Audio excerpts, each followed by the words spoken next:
कृष्णा कृष्णा हरे हरे, हरे राम राम राम हरे हरे। तो फिर से स्वागत है आध्यात्मिक चर्चा में। तो आज हम लोग चर्चा करने वाले हैं शास्त्र के विषय में। शास्त्र किसे कहते हैं? हमारे मन में बार बार ये क्वेश्चन आता है कि आखिर शास्त्र किसे कहते हैं। हम देखते हैं बहुत सारे लोग बोलते हैं कि ये शास्त्र है, वो शास्त्र है, इस पंथ का अलग शास्त्र है, ये अपने आप को इस धर्म मान बैठे तो इस धर्म का अलग धर्म ग्रंथ है।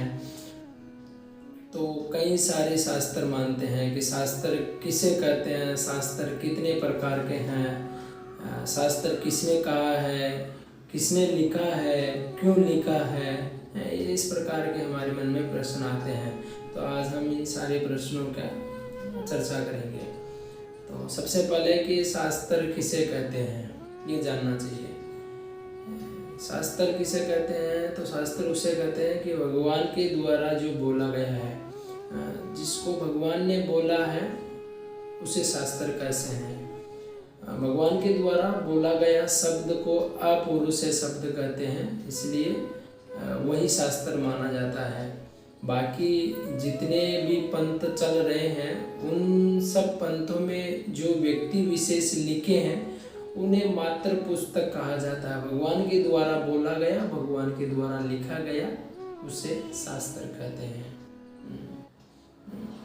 और भगवान के द्वारा जो बोला गया शब्द है उसे अपौरुष शब्द कहा जाता है, उसे ही शास्त्र कहा जाता है।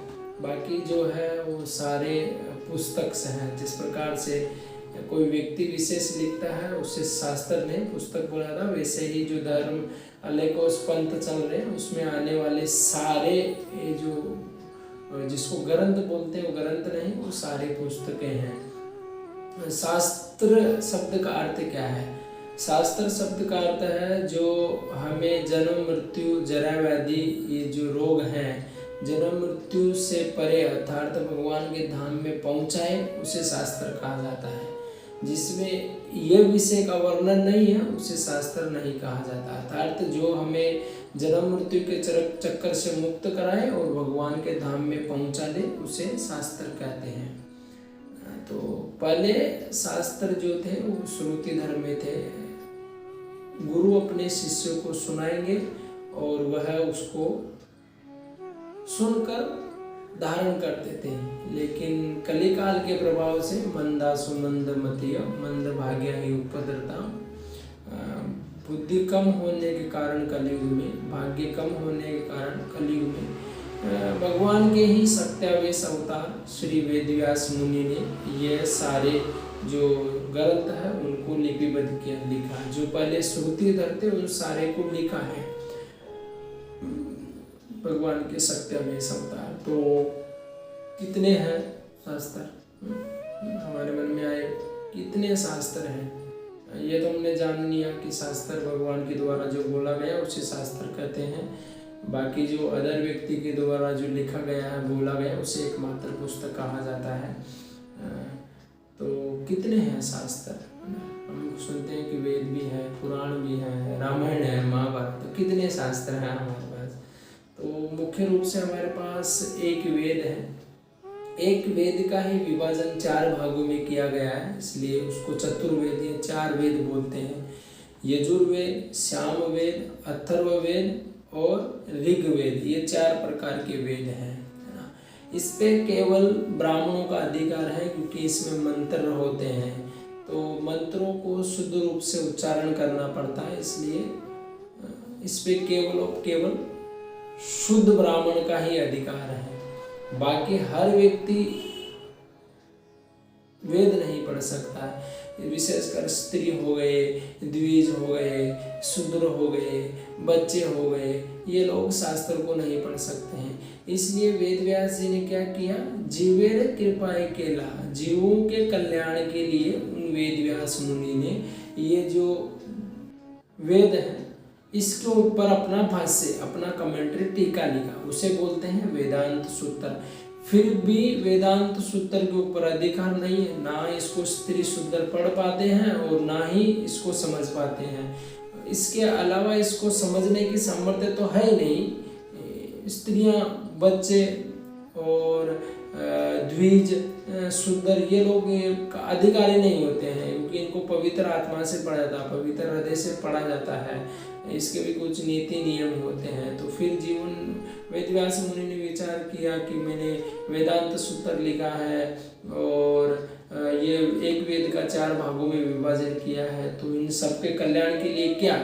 तो फिर वेद व्यास जी ने उन स्त्री शूद्र द्विज बंधु के हित के लिए उन्होंने 1008 उपनिषद लिखे हैं, जो वर्तमान में हमारे पास मात्र 108 उपनिषद है, जैसे कटु, मुंडक, ईसा, तो उसने ये सारे जो उपनिषद है इनकी संख्या टोटल 1008 है, लेकिन हमारे पास मात्र भी 108 अवेलेबल है। उसमें से भी हम कुछ 10 या 12 ही पढ़ पाते हैं, बाकी बहुत मुश्किल है इन सबको समझने के लिए।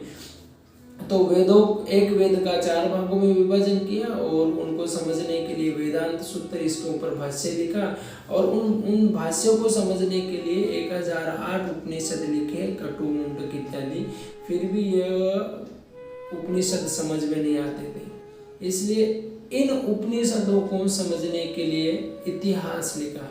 इतिहास मतलब बहुत विशाल मात्रा में ग्रंथ, रामायण और महाभारत, रामायण लिखा और महाभारत लिखा, क्योंकि महाभारत हर व्यक्ति पढ़ सकता है, रामायण भी हर व्यक्ति पढ़ सकता है। रामायण के अंदर शिक्षणीय सारी बातें बताई है, सीखना चाहिए राम जी के अवतार से कि कैसे परिवार का लालन पालन पोषण करें। इस प्रकार से रामायण हमें जीना सिखाती है। महाभारत भी सिखाती है कि अगर एक अपशब्द बोल दिया जाए तो क्या परिणाम हो सकता है। ये महाभारत से सारा हमको जानने को मिलता है, सारी शिक्षा मिलती है। फिर भी इनको भी बहुत मुश्किल है समझने के लिए, तो वेद व्यास जी ने 18 पुराण लिखे और 18 पुराण वेद व्यास जी ने लिखा। 18 पुराण भी हमें समझ में नहीं आता, इसलिए वेद व्यास जी ने और कृपा करके विशुद्ध ग्रंथ श्रीमद् भागवतम लिखा। पहले 17 पुराण लिखे, 18वें पुराण के रूप में जीवों के हित के लिए, जिसको हर एक व्यक्ति पढ़ सके, हर परिस्थिति में, हर समय इसका अध्ययन पठन पाठन कर सके। इसलिए फिर वेद व्यास मुनि में अंतिम में ये भागवतम धर्म ग्रंथ की रचना की, जो हमारा धार्मिक ग्रंथ है।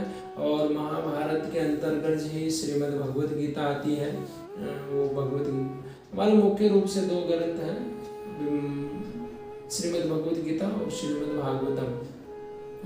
तो व्यक्ति या कोई भी जीव विशेष इन 2 ग्रंथों को पढ़कर जन्म मृत्यु के चक्कर से मुक्त हो सकता है। तो इसे ही शास्त्र कहते हैं, ये हमारे मुख्य शास्त्र हैं।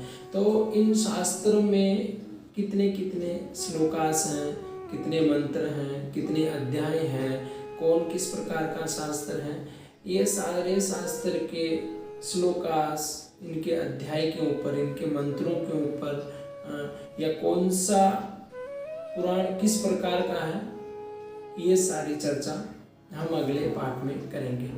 तो प्लीज़ आप इसको थोड़ा लाइक भी कीजिएगा और इस पे अगर कुछ अपना मंतव्य रहे तो कमेंट करके हमें बताइए, और साथ ही साथ इस चैनल को भी सब्सक्राइब कीजिए, ताकि इस प्रकार से अनेकों वीडियो आपको इनके अंदर मिलते रहेंगे। हरे कृष्णा। श्रीमद् भागवतम की जय। भगवत गीता की जय। इस्कॉन फाउंडर आचार्य श्रील प्रभुपाद की